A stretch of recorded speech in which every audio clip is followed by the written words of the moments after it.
this line. Would you please hold for a counselor? Sure. Thank you. One moment.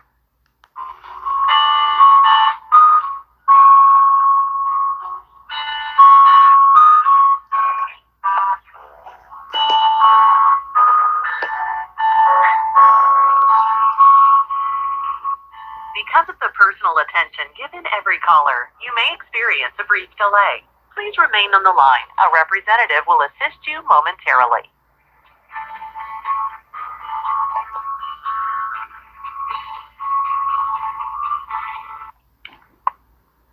The battery hotline, how can I help you? Yeah, hi. Hello? Yeah, can you hear me okay? Yes, I can hear you. Okay, first I just wanted to make sure I'm calling the right number. Like, what exactly is this hotline for? So this is referrals for domestic violence and sexual assault. So if you need, like, referrals, look at the crisis hotline. Oh, okay. They don't do actual phone counseling here to people in a crisis, or I just want to make It's sure. Yeah, it is crisis, but they're usually limited to like 15 to 20 minutes. Are you looking more for like something like long term or? Oh, well, yeah, I mean, that's pretty much it. I guess I was just kind of looking for someone that I could, just maybe talk to for a few minutes about, something that was actually feeling very critical to me, and maybe also for possible resources. Yeah, if that's the right number for this, sure. This would be it. Oh, okay. I just wanted to make sure up front because I just saw the website, so I didn't know. Yeah, okay. So, yeah, well, how can I help you out today? Yeah. I kind of feel that I might be in an abusive relationship, but that's not really what I wanted to focus on talking about right now. Okay. Yeah. I mean, if you want to know, though, I mean, like the guy, like he's just really controlling. I've been trying to for years, but every time I try to leave him, he just abuses me. So I've kind of given up on that for now until I think of something better. But in the meantime, what I've just been doing is I've been like just kind of disturbed by a lot of abusive content that I might see online. Yeah, and it feels like very abusive to women who are going through what I'm going through or have been through. And specifically, these are just, I don't know if you've seen these types of videos yourself, but these are just videos I might see on YouTube that just attacks, single mothers more specifically, especially single. Yeah. And I try not to be on these videos too much because they're very triggering to me. I mean, I know my personal story, and these are mostly men, right? I mean, they're just like uploading like a bunch of bullyish videos and whatnot, and just also making abusive comments to women in those situations, like in the comment section, you know what I mean. And I try not to be on there because it's very triggering to me personally, but at the same time I still like to stand up for other women who are going through that because I know how it is. I have walked a mile in the shoes of these women, and and these men that are attacking them, they just don't get it. They don't have a clue. But anyway, but yeah, that's pretty much it, I would say. I mean, I just feel like it's just kind of inappropriate that these things are happening online, and that nothing is really being done about it, evidently. But I mean, and I guess what I was just trying to ask you today was if you might know of anything that, if, for example, if I were to add like my own video to kind of help these women, through these situations, in that way, yeah, like if there were anything that I could possibly tell them that might be helpful to them against all these men that are just re-abusing them. And because, well, first, I guess it's important also to mention that even if I mean, there was one time where I said, excuse me, some women become single mothers because their partners abused them and their children. Can you just consider things like that? And then, they'll still say things like, well, it's her fault because she chose him. You know what I mean? Or she chose to have a baby with him. Yeah. Or they'll even throw up in the woman's face, oh, well, you weren't married to him, so that means you're a slut, and all these terrible, stupid things. You get it? You know what I mean? Yeah. So. Yeah, in like the comment section. I mean, I'm not. I don't know what social media platform you're talking about, but I mean, I feel like that's like in general, any social media, right? People are just going to come in with their opinions. Unfortunately, even though obviously clearly, right, they're wrong, they're misinformed. I mean, they're just speaking because they have a mouth, they have a platform to throw out their opinions. And really, it's like, these people don't really know like what survivors go through. They don't know what the cycle of violence is. They don't know that, it's learned behavior and things like that. Like they're not obviously versed in, what survivors go through, unfortunately. I mean, I feel like at most what you can do to help survivors, obviously, sometimes when you engage with conversations like that, and especially if you're not if it's like clearly somebody that you cannot have just a conversation with about, because you can always come forward with like, hey, I'm going to take this opportunity to educate you with like throwing statistics and giving them the information of what clearly to be true and like the information that's out there, but you might be sending it out to like the people who are just like the abusers and it's going out one ear and coming out through the other. But if you want to do something for survivors, is obviously always encourage them to seek help. If you come across somebody, if you yourself want to do your own videos, which you're more than everybody does videos on their own social media. It's like it's a thing right now. So I mean, you can always encourage people to believe survivors and encourage people to, reach out for resources because there is a lot of help for survivors who are going through it. Sometimes, you see posts on social media and it's like they're kind of saying normalizing like it's normal. Like, no, it's not normal. Like, no, it's not okay. It's not okay. It's never okay to abuse anybody and it's not the survivor's fault at all. The abuser made this choice to inflict harm against a survivor or whatever, assaulter, and it's not the survivor's fault. It's the abusers. And I mean, obviously you know that, but some, survivors reading that, I can see how they can obviously take it personally. I mean, if you want to help out, suggest it's like always giving out hotlines, always good to put out posts, believe survivors. If you're going through domestic violence or sexual assault, seek help. Call your local, hotline. So there's a lot of resources for survivors.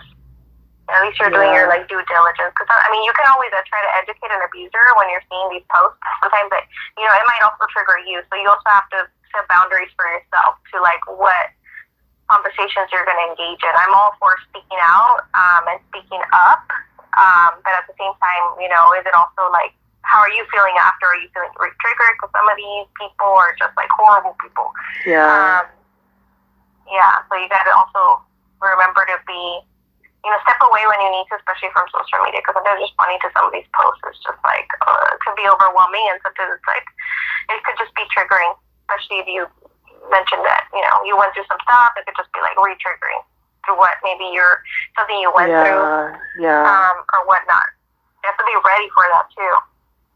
Yeah, the thing is, I get what you're saying. I don't really talk to them. I don't even associate with people like this in my everyday life. I'm sure that they're probably abusers themselves, but even if I do add like a video in which I try to encourage, the victims that they are attacking, it's just so frustrating because even they will try to come onto my videos and then comment on them, and then, and then they will just try to take away from what I'm trying to give these victims or these survivors. They don't seem to like to see them encouraged or empowered. It's really, I just can't, it just seems like it just doesn't matter what I do. I mean, of course, I always block them, but it's just unfortunate. Yeah. Remember, you're not doing it from them. Yes. Whoever's listening to you, there's going to be somebody that you're like, there's going to be a few people that you're clearly getting to and really needed that message, whatever it is, that message of encouragement. Unfortunately, in this world, there's always going to be those people, unfortunately. Yeah. But you are reaching somebody. You have people there listening. Yeah. And just remember that. I mean, you're making an impact, even if it's like, even if it doesn't feel to you like it's a huge impact, but you're doing something, you're speaking out, you're encouraging survivors, you're like putting out messages, because you've maybe lived experience, everything that you've gone through or whatnot, and you're doing something. At least you're putting some content out to try to help survivors. But unfortunately, I mean, I'm glad to hear that you're blocking these people. Oh, yeah. Unfortunately, they disguise themselves through like social media. Oh, Through a different name or whatever. And it's like hard. It's hard to even, to get down to like, who is this? It's hard to even take like legal action unless it becomes like a, constant harassment and we know exactly who it is. That's unfortunately.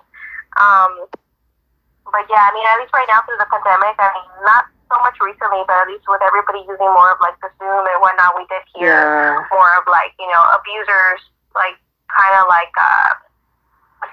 popping into, some conversations that women were having, women and men or whatever were having to like obviously for survivors, like to help survivers. And now that's why it's like they added like, through the pandemic they added like, hey, now you have to make your own code or whatever for these meetings because, that was happening too, like across the board, even just like when, just the regular domestic violence agencies tried to have like a, conversation with survivors and give resources and whatnot. Yeah. Oh my gosh. Wow, that's crazy. But I mean, same thing. I mean, they're all working with what they have, and it's like, okay, well, now we're doing Zoom, or now we're doing this. Let's get this person out. Let's like get them off of the like social media. And if obviously these agencies are able to pinpoint who it is, and they'll take other steps. But it's tough because of most of these people, they're cowards, and they are disguising themselves through like their social media handle, unfortunately.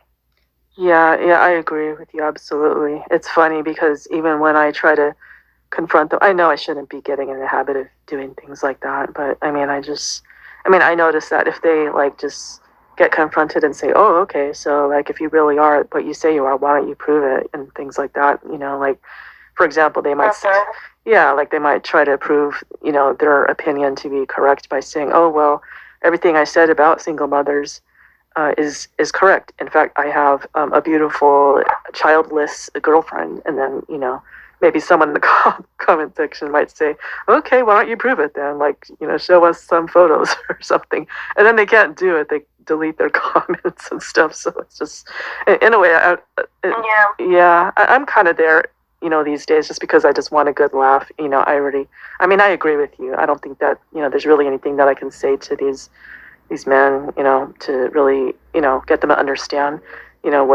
what you and I already know. Like, they just don't. Yeah. And just, I mean, it just doesn't matter what I say. It just seems like they're just setting out to, make single mothers feel inferior and bad about themselves, no matter what, even if that it just doesn't matter. They might just say, oh, well, whatever, you still chose to have a kid out of wedlock, all these stupid things. And, and, oh, well, I would still rather be with it, and it's fine if they want to be with a childless woman. Okay, that's their choice. No one is forcing them to date a single parent. And, so what's the deal? Why are they going around bashing them and telling everyone else that they shouldn't date them? It's all a matter of, that's the part that's bullyish to me. You know what I'm saying? That's not what I'm... Well, yeah, but these people are probably, like, obviously, like, again, they're disguising themselves through, like, social media. Yeah. Probably unhappy in their own life. Like, who has the time to jump on social media to bash women? Like, their abusers probably, like, in their own home, whoever they're with their wife, because they have this perfect life, but clearly not. Like, they're taking the time out of their day. Don't have anything better to do, just hop on these social media platforms to bash women. Yeah. Like, what, to make themselves feel better because they're lacking somewhere else? They don't have power and control in something else. They're trying to take it away from women? Yeah, exactly. Yeah. Yeah, and, some of these men, they even claim to be relationships experts and dating coaches and whatnot, and they claim to have all these credentials and to be professionals. Yeah, and I don't see any proof of that. That's what they call themselves, and it's just really wild. I'm like, oh my God, like how could a person who is supposed to be counseling single mothers, you know what I mean? Like how could, like they're, You know what I'm saying? And they're not supposed to be verbally abusing them or telling them that they're trash and that no one should be dating them. I mean, it's just, you would just have to see it to believe it. You know, I mean, the online, it could get really crazy. But anyway, I just wanted to discuss that with you. I don't want to hold up the line. I'll let you move on. No. Yeah, no, but I mean, I'm glad that you called. Obviously, we're here. You know, if you ever need to give this hotline to anybody else, please feel free. You know, because there might be somebody who maybe even is considering, thinking about, wondering what are the resources, and trying to connect maybe to a local domestic violence or sexual assault agency. And there's a lot of help. You know, in whatever stage that they're in the relationship, thinking about leaving. They've left already, and now they need like the counseling or whatnot. There's a lot of free resources out there for survivors. Yeah, okay. I'm glad you called, and feel free to call. Feel free to call back, okay? Absolutely. Thank you so much. You have a great rest of the day. No problem. You too. Take care. Have a good night. All right. Okay. Bye.